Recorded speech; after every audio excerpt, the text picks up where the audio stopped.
Hi there, hi there. It is October of 2024, and I am Trisha Broderick with Ignite Insight Innovation and gearing up for October, where I get to travel. I know most people are like, travel, oh no, but I like it. Now there's a limit to it, but I really do enjoy it. And so I'll be going to several conferences this month. So I'm really excited about October and what's to come here. But for today, we're going to focus in on some couple tips for mentoring and just things that I really kind of keep front and center always with mentoring. So let me just give my definition. There's always like a couple different definitions out there, but my distinction of mentoring is, think of it as giving advice. Like if you're in a leadership role and you're like, I need to give them some advice and they need to do it, that's not mentoring, right? Like they need to choose, they own their decision. You're giving advice when you're mentoring, or at least in that skill with it. And so a lot of people will overlay coaching as mentoring, training as mentoring, directing as mentoring, but mentoring really is about giving advice where that control and autonomy is still with the other person. So that's the world of mentoring and the skill of mentoring that I live in. And so these are some of my tips that I have with it. So the very first one is, hi Edwin, seeing Edwin coming on already. First thing, I know it's a Friday. We already have people live with me. I like it. I like it. My very first one is, do they actually want advice? I know it seems so obvious, but I gotta tell you, there's so many times, especially in management roles and leadership roles, we're so accustomed to like, okay, we got to problem solve, we got to problem solve, we got to fix it. We're so worried about being effective and efficient that we're actually neither. Because oftentimes maybe what somebody's coming to you, they're not really looking for advice, and yet here we are doling it out as if somebody needs it. And I don't know about you, but when I get advice that I didn't really ask for, it's super obnoxious. It's super annoying, and especially if I wasn't looking for it. So that's my first tip is, before you're doling out advice, make sure they're actually interested in wanting advice. And I know that it's so tempting, but I could help. But does it really help if they're not interested, if they're not open, if they're not listening? Like it's not. And so at the end of the day, it is something I will check with people, or sometimes I even just ask, what are you seeking from? Do you just need to vent? Are you looking for advice? Do you want me to help you figure it out? Like, what are you looking for? And sometimes the answer is, I don't know. And at that point, it's fair game. But don't just dole out advice and give mentoring when people are not looking for it. It's just not actually helpful. And also you sound like a know-it-all. And probably, and maybe, not probably, maybe doing more harm than good in those situations. So that's my first tip right out of the bat with things. Second tip, hi, Rachel. Look at everybody's online today. I'm loving it. I'm loving it. Now this just makes me want to see everybody in person, though. Hence why I'm traveling all over the place in October. My second tip is for specific to mentoring. If they want advice, how are you giving them advice? Often when we give advice, sometimes we can be, as Edwin calls out, a little transactional like, and it almost comes off as an order or a directive. Well, it was just advice, especially if you're the boss. It's really hard that if you tell somebody, well, here's what I would do, and you just deliver it as almost as if it is a directive or telling them what to do, they might forget that they have the ownership. They might forget that they have the autonomy, and they just do it. And so one of the things that I really like when I'm trying to mentor or give advice is I do a lot of storytelling. I tell a situation of what I experienced or what happened or what I didn't think of. And I try to often highlight some of the risks in my stories and things, not just like this happy, amazing thing, and this is just what I think you should do, right? But it's just what else might they need to think about is usually why I'm trying to give advice, why I'm trying to help in those ways is I sometimes there's a little bit of content knowledge that I might have that I think might be helpful in their choice or their decision. And so I got to be really focused on my story. You can't make this super long story that just goes on and on and on. But what's that key point? But by telling a story, it changes the dynamic so it doesn't feel as transactional, doesn't feel as directive with it, and helping that other person kind of get that little bit of content, but still letting them make the choice of what they want to do as they're going forward.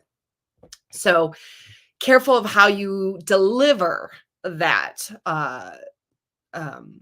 mentor, that advice with things. And then the third one that I want to give today and with this is a lot of people focus on the content part of mentoring. It's like, oh, but I know this edge case that they really should know about, or I know I have experience doing this, and it would really benefit them if they knew exactly how I did it before and things like that. And here's the thing I found most with mentoring when it comes to giving advice. The most powerful mentoring that I've actually delivered had nothing to do with content. I know as us leaders, we think all of our experience is very, very important and very, very valuable. And I get it. But so often, the little bit of advice that they actually need is building a confidence. The little bit of advice that they actually need is support, is confidence related, is support related, is encouragement related, more so than the tactical, tangible, specific content. Because sometimes if that's really the case, then training might have even been better. And so I have over the years found that when I'm doing mentoring or I'm trying to give advice, when I am super focused only on content related advice, that might be my own ego a little bit. That might be my own desire of trying to make sure I'm adding value, trying to honestly steal a little bit of their learning with good intent, right? I'm not trying to steal their learning, and yet I'm like, don't repeat my mistakes. So here's what I did wrong, and go in with that. And but the reality is they need to learn, and that's scary. And so a lot of times the best thing with mentoring and giving advice is actually just giving confidence, stories about confidence building, stories about building courage, stories about failing and still succeeding, even no matter what my choice was, or things along those lines. I cannot tell you how often, more than not, what people need most when they are looking for advice is more on the psychological than the content base. And if you can deliver your content with a little bit of that confidence building, even better. But if you leave the confidence out, if you leave the support out, if you leave the encouragement out, sometimes it feels like you're just aiming a bus at them. Like, oh, great, you're giving me advice, but I own the decision and I'm accountable and I'm fully responsible. And that's terrifying, right? And so if you're trying to increase their autonomy with mentoring, you also have to be present there to support them as they're figuring out and embracing their autonomy, embracing these decisions, because they're not always easy to do. And I had always loved mentoring because it was a way to kind of get my experience, but yet still keep empowering. Now it's just about supporting people, and I love it from that angle. And there's so many times that people will come to me like, how do I update my resume? And I can give them tactical things about their resume, but what they really need and want is just advice of how to keep going, how to continue, how to not get into their own heads, and not feel stuck, so that they can keep making decisions about how they want to move forward. And that's, talk about powerful, talk about using your experience in ways that just can make such a huge difference. So those are my three main tips. I'm loving Edwin's putting in a frame, things you should be aware of. I'm going to actually show this one. Hey, Edwin, frame it as some things you should be aware of and prepare yourself for. That seems more collaborative with my team. I'm more advising and not telling them what to do. 100%. And one of my favorite follow-up questions when I do that reframing and I put it out there is I'll say, what might work for you, or how can I support you in your decision with this? And it's just a way to really kind of emphasize at the end that it is their decision, that I'm not telling them what to do. And because once you're a boss, you are their manager, and there's a power dynamic there that even when you don't, even sometimes when I say I'm not telling you, it can still be applied. It can still be assumed sometimes. And so I got to be even more direct with like, and how am I going to support you in your decision? My friend Jake Calabrese loves the follow-up statement of, why wouldn't this work for you, to point out that I'm not telling you what to do. So wonderful with those things. So those are my 3 top tips for mentoring and just giving people advice in the workplace, or just in general, honestly, with things. And so what do I have coming up for October? I already told you I was traveling quite a bit. I'm actually, before I get into my travel schedule, Diana Larson and I will be doing our live for Lead Without Blame on Monday. We're not doing it today. We're doing it on Monday. And then I have a number of virtual public classes coming up, Q4 kinds of public classes. There's a CSM, there's a facilitation focused one, there's a training one, and then actually Jake and I are doing one for leading amazing teams. So these are the last public classes for the years. They're available on my website that you can check out with things. And then for my travel schedules, where I'm going to be and which conferences that I'll be at. So there's a number of them. I'm first going to TechWell in Orlando in the middle of October. I'll be doing a couple tutorials there for them.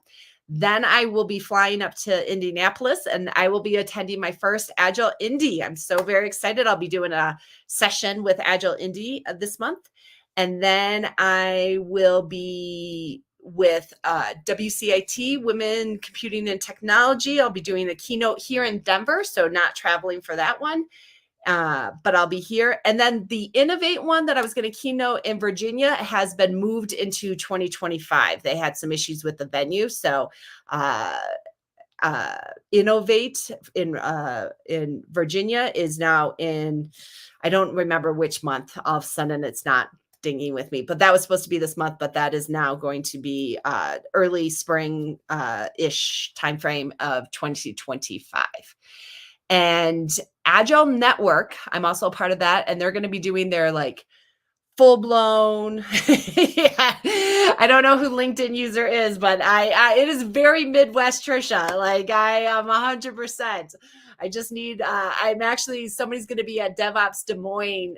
That's next week, and I'm feeling withdrawal about not going to that next week, and so I think I'm going to have to make a visit to Chicago, maybe Wisconsin too. I am definitely having a Midwest vibe going on this year right now.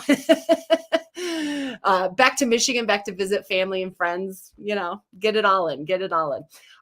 So the Agile Network is also doing a co-joint release with Lucid. And that is, I believe it's next Friday. Let me just double check. I didn't look at the date